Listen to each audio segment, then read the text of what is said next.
Hi, I'm Rebecca, I'm Vanessa. and we are from The Secret to Giving Birth. And we wanted to come to you today and shed a little bit of light, raise a little more awareness on postpartum disorders. Yes, so in Canada, January 25th is Bell Let's Talk Day, and it is for mental health and mental health awareness and opening conversation. Right, so we really felt compelled to come to you and make a specific video about postpartum disorders, depression, and all the things that come along with it. Because along our journey of we've created a planner to help moms in their postnatal period. It originally started out as just a tool that moms could use that with checklists and stuff to kind of keep them on track, remind themselves to think about themselves and care about themselves. And it's really all starting to, our mission is all kind of starting to boil down to mental health for moms. Yeah, it's organically evolved into helping moms and navigate and be aware of what some of the ailments are postpartum. So depression, anxiety, OCD, PTSD, post-traumatic stress disorder, and rage can all manifest after having a baby. So we put this out to our STGB community, and we asked for some help from some of the ladies that follow us, and we had a couple of really brave women contact us and say that they've really felt compelled to be a part of this little campaign. So you're going to be hearing from Tony, from Leanna, and from Lindsay. You're going to be hearing their stories, kind of how they coped with it, how they ended up kind of coming out the other side. And so we're just so thankful for these ladies, and hopefully one of their stories can resonate with somebody, and somebody that really needs to hear the message will hear it. And if we can just help one person with this video, then our job is done. So again, thank you for watching. We would really appreciate it, and much love if you would share this message. And let's just keep it going. Let's find a solution, and let's find it together. And let's start by, number one, supporting each other. My name is Tony, and I suffered from PTSD following the birth of my first child. It was a really traumatic experience. I almost lost my life, ended up in ICU, intubated, the whole sort. So following that, I ended up with some really bad symptoms and diagnosed with PTSD. I have 3 children. My oldest is 5.5, my middle is 3.5, and my youngest is 18 months. I'm Lindsay, and I suffered from postpartum depression. I have an 8.5-month-old son. First thing I'd like to say is my daughter is 8 months old. My name is Leanna. I'm a teacher of the little people, and I teach yoga. So my first daughter's 2.5, and I did not have postpartum with her. But my second is 8 months now, and I definitely did experience postpartum. Following the birth of my eldest was really intrusive thoughts, flashbacks, where I would, put myself back into that situation. And those tended to really come up at night when my brain had settled down for the day, and I was, trying to sleep. Sleep was not very common for me, even with having a newborn, but more so just dealing with the flashbacks, and as they were pretty intrusive, as well as I would have severe anxiety and kind of catastrophize my whole, just the simplest of things, like running errands with my baby. Instead of it being just about going, getting in the car and going to the grocery store, I would think about everything that could go wrong. Getting my baby into the car and someone mugging me, or going, driving and then getting hit by another car, my car bursting into flames, all the crazy, like just the craziest situations you can imagine. I went to automatically, and it actually, I ended up not being able to leave my house for a while. I experienced anxiety, insomnia, wanting to go back in time, overwhelming feelings of failure, and crying all the time, every day, to the point where you didn't even know why you were crying. Just really painful anxiety. And I really found it.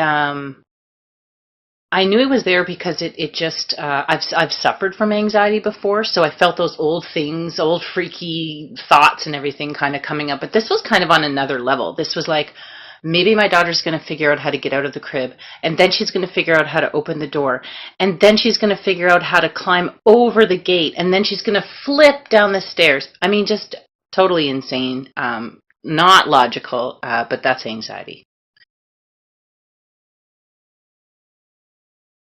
My PTSD affected me into my second pregnancy. And I remember being really, really anxious about giving birth again in the same hospital that I had given birth in the first time, because I wanted to avoid that hospital at all costs. I couldn't put myself back in that place of being in that same atmosphere of giving birth this first time, and trying to give birth confidently the second time. That probably was a really difficult moment for me in terms of my PTSD, because I knew that I had to give birth, and I knew that I had to go back into that place that caused so much fear and anxiety and worry for me, and I had to face that. He was about 4 or 5 months old.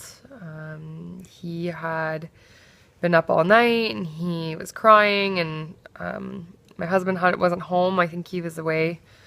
So I'd been by myself, and he had gotten up really early, and he was just fussing, and I couldn't deal with it anymore. And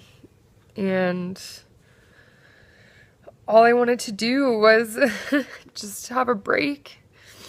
And my first thought was to go in the kitchen and get a knife and just slit my wrist just so I could go to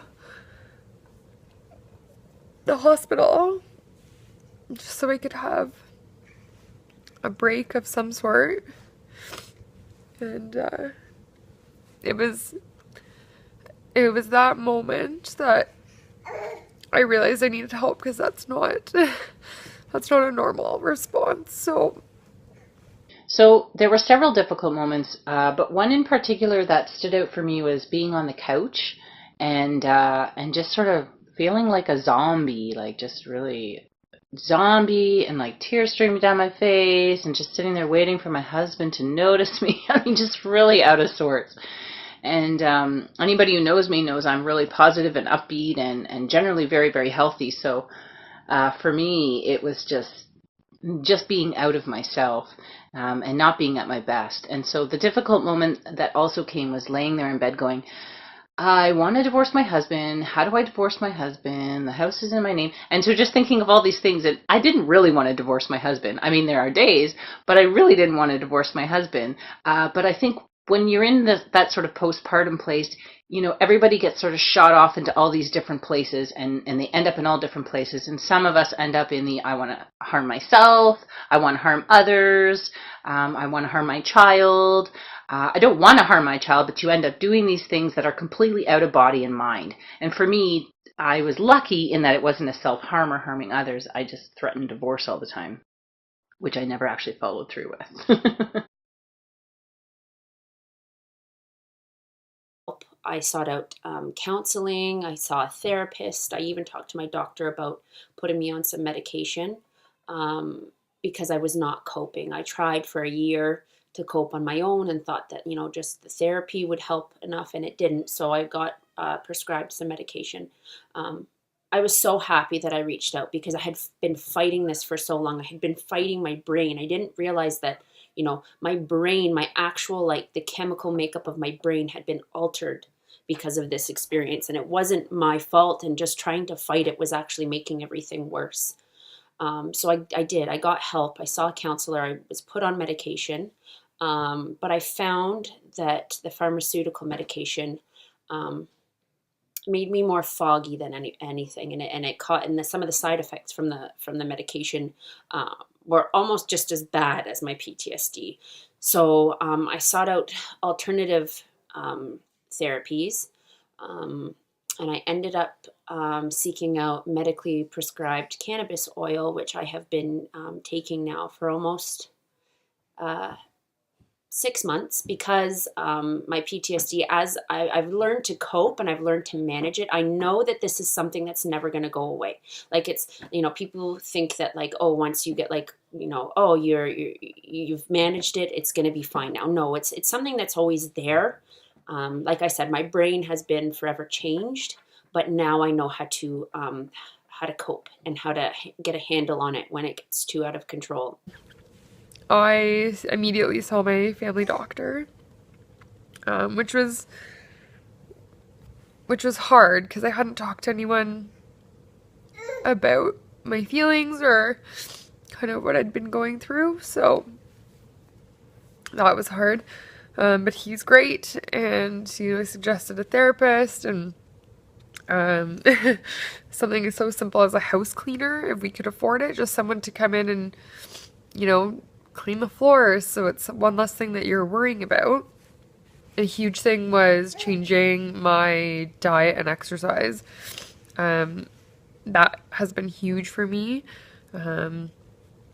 Just making even just half an hour a day to just do something that's just for me, and just working out has been such an incredible mood changer.